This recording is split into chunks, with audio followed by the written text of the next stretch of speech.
Hello everyone, আজ তোমাদের সাথে শেয়ার করব আমার বোনের বার্থডের একটা মিনি ব্লগ। তো দেখতে পাচ্ছ এখানে আমার মা সকাল থেকে বিভিন্ন রকমের রান্না করেছে, আর তারপর হচ্ছে যে বনুকে এখানে খেতে বসিয়েছে, আর মা হচ্ছে প্রথম ভাতটা বনুকে খাওয়ালো। তারপর এখানে তোমরা দেখতে পাচ্ছ সন্ধ্যাবেলার প্রিপারেশন। এখানে হচ্ছে যে বনু কেক কাটিং করছে, আর সাথে হচ্ছে যে এখানে সবাই এসেছে, আমাদের বোনেরা আর কি, সবাই মিলে একটু ছোট্ট করে বার্থডে সেলিব্রেশন হলো। সবাই হচ্ছে যে বনুকে কেক খাওয়াচ্ছে, ছোট মোটো করে একটা পার্টি, কারণ ভীষণ গরম ছিল সেই দিন।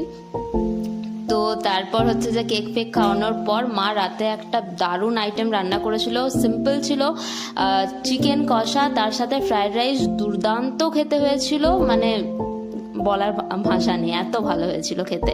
তো সবাই মিলে জমিয়ে আমরা ডিনার করলাম। দেখা হচ্ছে তোমাদের সাথে নেক্সট ব্লগে। Tata, bye bye.